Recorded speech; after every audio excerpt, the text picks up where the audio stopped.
ஒரே ஒரு விமர்சிச்சிருக்காரு இந்த கஞ்சா விவகாரம் தொடர்பா ஆதவர்ஜனா உங்களை கடுமையாக விமர்சிச்சிருக்காரு.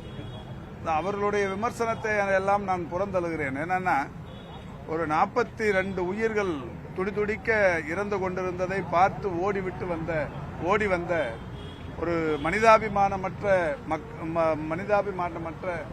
அந்த ஒரு மிகப்பெரிய அறிவாளி பெருமக்கள் என்னை அறிவில்லாதவன் என்று சொல்வதில் நான் அதை பொருட்படுத்த தயாராக இல்லை. அன்புமணி ராமதாஸ் ஒரு அறிக்கையில பேசும்போது தமிழ்நாடு அரசு உத்தரப்பிரதேச மாநிலத்தோடு ஒப்பிட்டு பேசியிருக்காரு. தமிழ்நாடு அரசு தோல்வி அடைஞ்சிருக்கு.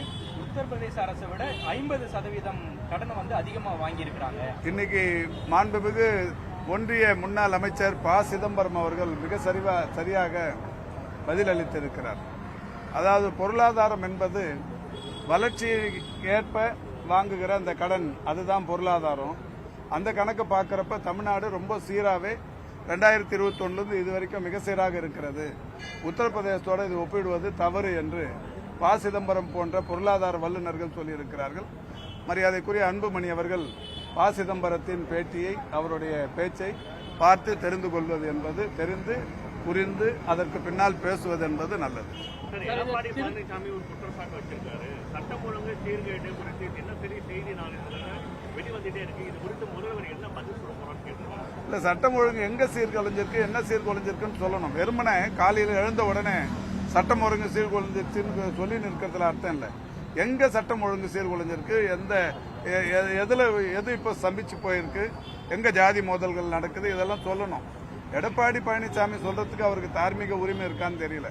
ஏன்னா அவருடைய அந்த 4 ஆண்டு கால ஆட்சியில் தூத்துக்குடியில் நடந்த துப்பாக்கி சூடு, ஒரு 13 பேர் இறந்தது, அது மாதிரி நிறைய விஷயங்களை சொல்லலாம். இந்த சாத்தான்குளத்தில் நடைபெற்ற விஷயம், சட்டம் ஒழுங்கு எந்த அளவுக்கு சந்திச்சிருச்சுங்கிறத அவர் கொஞ்சம் மனசாட்சியோட நினைச்சு பார்த்தாருன்னா இன்னைக்கு நடக்கிற இந்த ஆட்சி என்பது எந்த அளவுக்கு ஒரு மக்கள் நலன் சார்ந்த ஆட்சியாக இருக்கிறது என்பதை புரிந்து கொள்ள முடியும். திருத்தணி சம்பவத்தில் சிறுவர்கள் தாக்கப்பட்ட வடமாநில சிராஜ் ஒரே நாளில் அதாவது உயிர் காப்பாற்ற சேர்க்கப்பட்ட நிலையிலும் ஒரே நாளில் டிஸ்சார்ஜ் ஆயிடான்னு சொல்லிட்டு சமூக வலைதளங்கள்ல பரவி இருக்கு. தமிழக மருத்துவத்துறை நல்ல முன்னேற்றம் இல்ல இது சம்பந்தமா காவல்துறையின் உயர் அலுவலர் டிஐஜி மிக சிறப்பா சொல்லியிருக்காரு. அவருக்கு அங்க ட்ரீட்மெண்ட் திருத்தணியில கொடுத்து திருவள்ளூருக்கு அழைச்சிட்டு வந்து திருவள்ளூர்ல இருந்து காவல்துறையினரே ராஜீவ்காந்திக்கு அங்க அவருக்கு இந்த ஸ்விட்சஸ் எல்லாம் போட்ட உடனே போதும் நான் ஊருக்கு போறேன்னு சொல்லி எழுதி கொடுத்துட்டே போயிருக்கிறாரு. அந்த டாக்குமெண்ட்டை காவல்துறை அதிகாரி பத்திரிகையாளர் முன்னாடியே காட்டியிருக்காரு.